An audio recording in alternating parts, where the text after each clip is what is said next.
Night fell over Arlington, Virginia. Street lights flickered above deserted sidewalks, and the occasional car sped down the long, empty roads. Isabella, Izzy, Moreau, with her sleek demeanor, drove her obsidian black sedan, her hands relaxed on the steering wheel.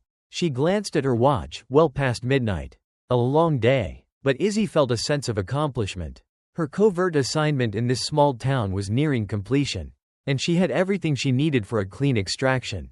As she approached a quiet intersection, Izzy slowed. Her sharp eyes caught the faint glint of a reflective stop sign. Izzy had an instinct for detail, honed over years as a field operative. She came to a full stop, hands steady, then turned left onto the next street. Seconds later, blue and red lights flashed behind her, bouncing off the rearview mirror. The piercing wail of a siren shattered the stillness. Izzy's heart didn't race. She was trained for moments like these. Instead, her mind sharpened, her breathing even. She checked the mirror and saw the patrol car closing, headlights casting long shadows across her dashboard. With practiced calm, she eased her car to the side, killed the engine, and reached for her registration and license in the glove compartment. The patrol car stopped close behind, lights still flashing. Izzy saw two officers emerge, their movements deliberate. The driver, a tall man with a square jaw and an authoritative stride, approached first. His partner, shorter and stockier, followed close behind. Both wore Arlington PD uniforms, badges gleaming. Izzy mentally noted their names as they neared: Officer Richard Harding and Officer Anthony Moretti. "Good evening, ma'am," Harding said, his voice laced with practiced authority.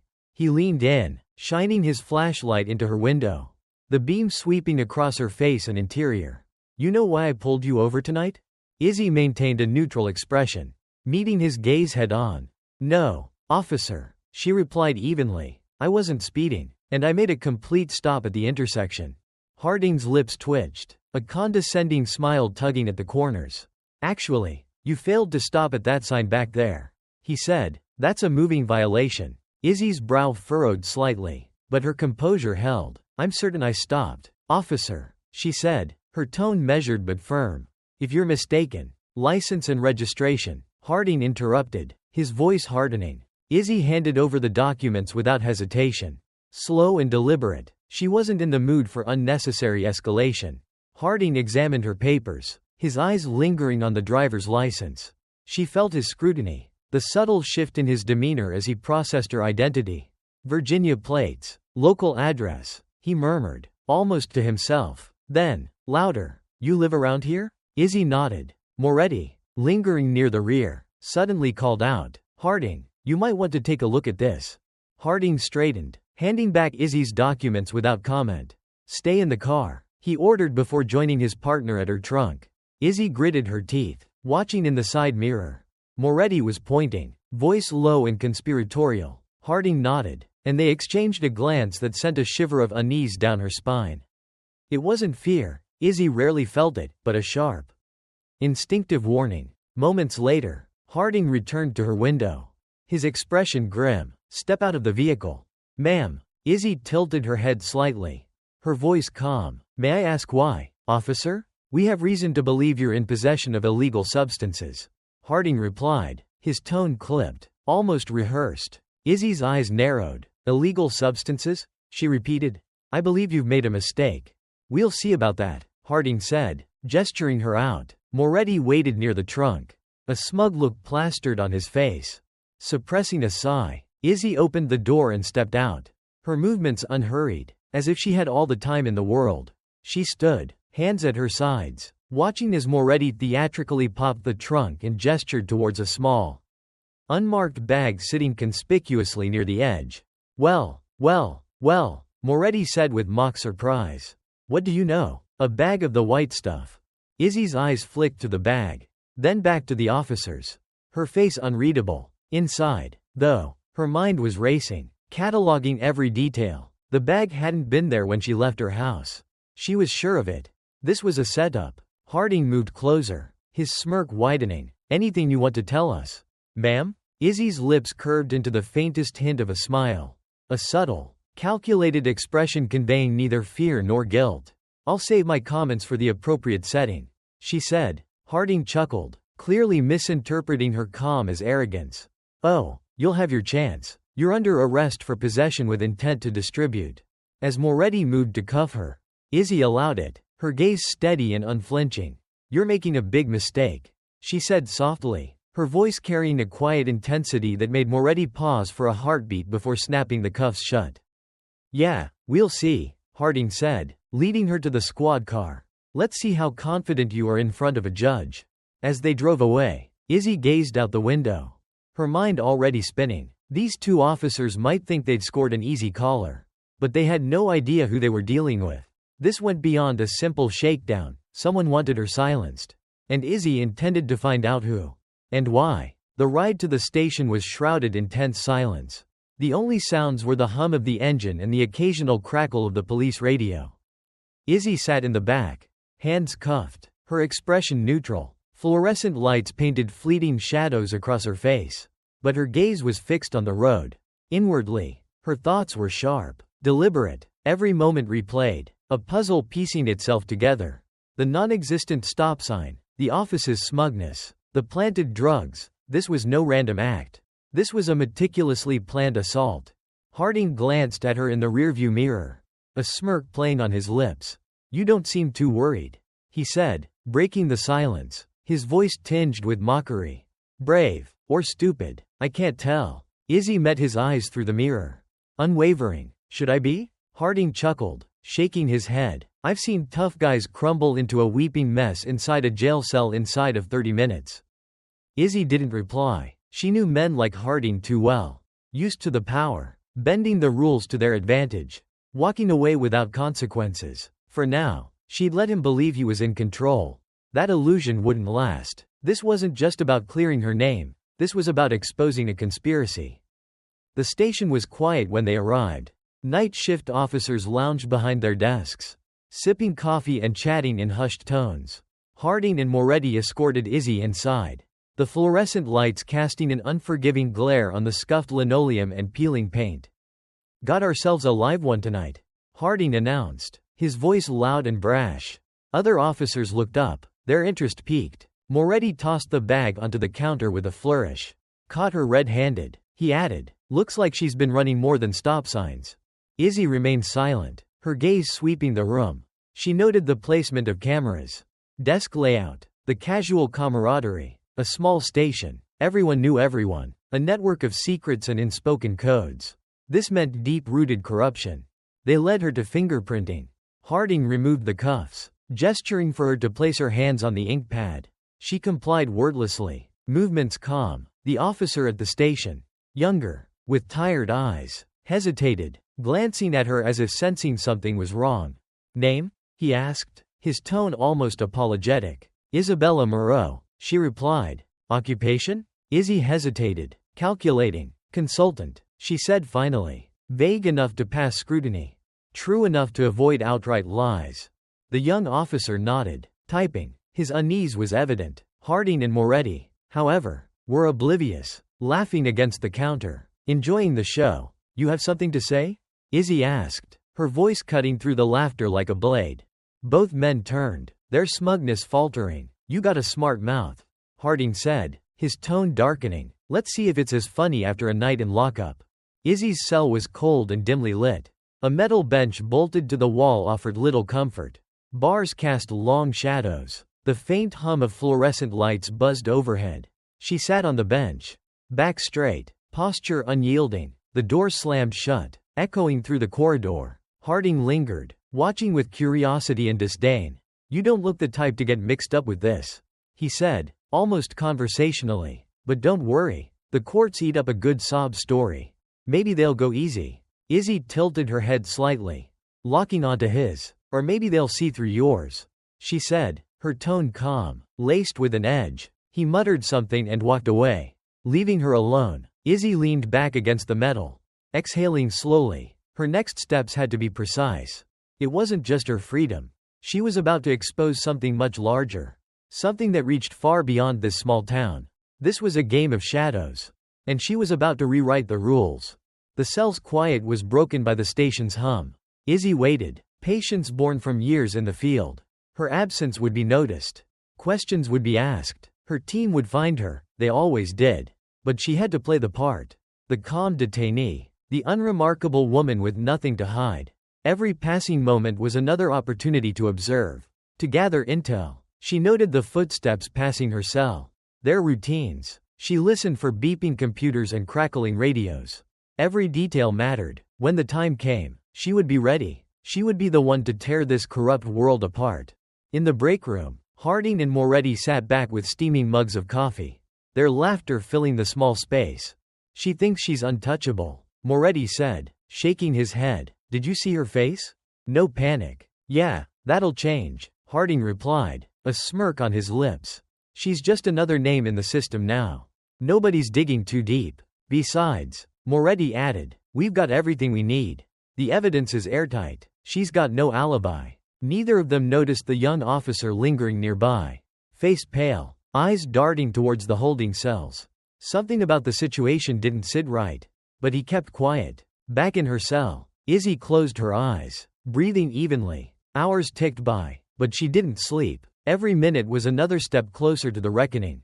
A pale sliver of dawn peeked through the window, illuminating the cold concrete. Izzy hadn't moved, sitting upright, eyes half closed. Sleep was a luxury she wouldn't allow.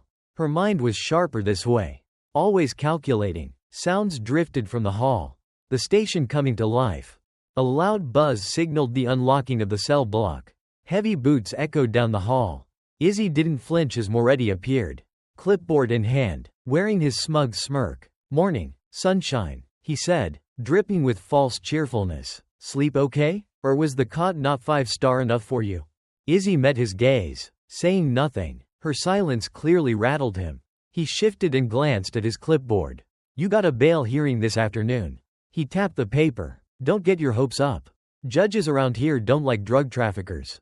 She tilted her head, calm but firm. Good to know, she replied softly. Moretti frowned, the confidence in his smirk wavering.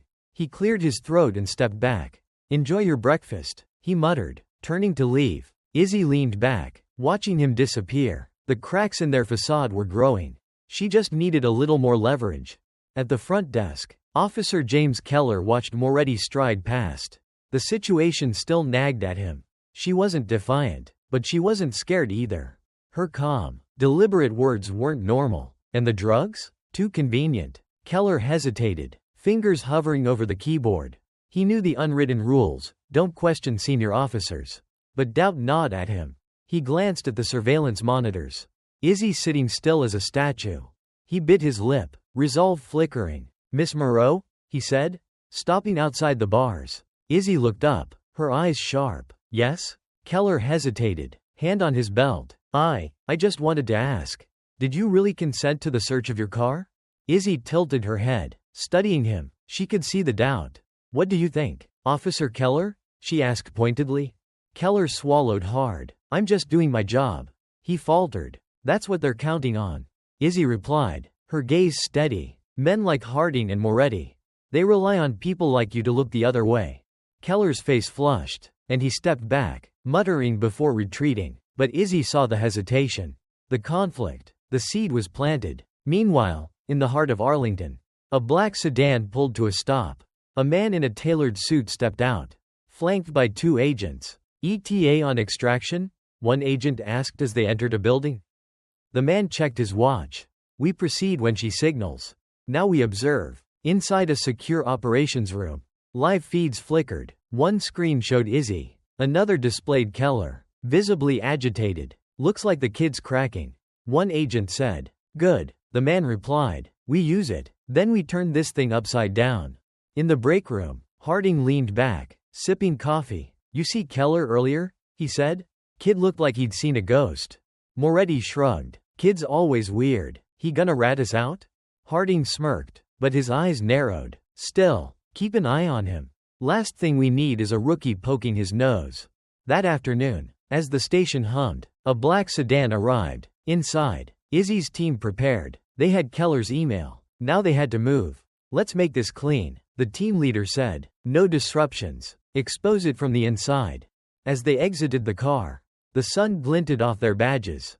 FBI. Inside her cell, Izzy smiled faintly as the station doors opened. She didn't need to see them. She felt their presence. The station hummed awkwardly as the FBI agents entered. Their black suits impeccable, their badges glinting. The lead agent approached the front desk. A tall man with graying hair. His eyes scanning the room with quiet authority. Officer Keller froze mid-typing. His heart racing with fear and relief. He watched as the agent leaned in, speaking quietly to the desk sergeant. A burly man, his hand instinctively reaching for the radio on his shoulder. "What is this about?" the sergeant asked warily. "Federal investigation," the agent replied. Clipped. "We need access to your records and holding cells immediately." The sergeant hesitated, glancing at a nearby officer. He knew he couldn't outright deny the FBI. "Fine," he muttered, gesturing toward the hallway. "Follow me." From his desk, Keller watched the exchange, his palms slick with sweat. He knew his email had triggered this, but he hadn't expected such a swift and public response. His gaze flicked toward Harding and Moretti, standing near the breakroom door, their laughter replaced with hushed whispers and furrowed brows. Harding's eyes locked onto Keller for a split second. The rookie quickly looked away, focusing on his screen. The air had changed, thick with tension. Agent Price emerged from an interrogation room with his team. He carried a folder of printed reports.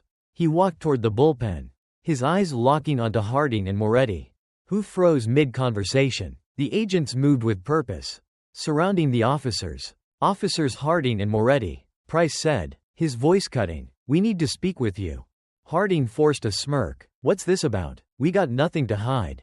Price didn't blink. "Good. Then you won't mind answering a few questions." The room fell silent as the agents led the two officers toward the interrogation room. Keller watched the scene unfold, his heart pounding. He could see the cracks in Harding's facade. The confident duo now looked like cornered animals. Minutes later, another agent arrived at Izzy's cell. The door buzzed open, and he stepped inside, his face neutral. "Miss Moreau," he said, respectfully, "you're free to go." Izzy stood, smooth and deliberate. She met the agent's gaze, nodding slightly as she walked out. The hallway seemed brighter now, the oppressive weight of the station lifting. As she passed Keller's desk, their eyes met briefly. He opened his mouth, but hesitated. She stopped, turning to face him fully. "Thank you," she said quietly, her voice laced with understanding. Keller's chest tightened. He gave a small nod, gripping the edge of his desk. He didn't know what would come next, but for the first time, he felt like he had done something right.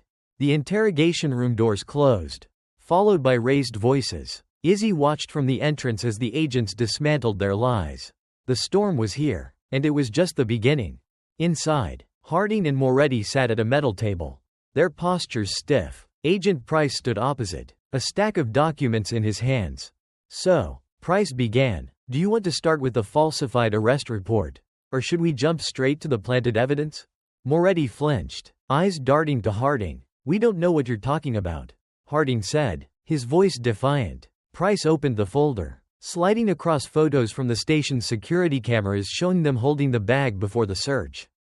Harding's jaw tightened. "That doesn't prove anything. We were securing evidence." Price raised an eyebrow. "Really? Because these timestamps show otherwise. And we have audio recordings courtesy of Ms. Moreau's hidden surveillance device capturing your little chat about how easy it would be to frame her." Moretti paled. "You can't use that. That's entrapment." Price smirked. "No, it's justice. And it's just the tip of the iceberg. We've pulled records from your past arrests, dozens of cases with similar patterns. All under review. But let me be clear. You're not walking out of here today."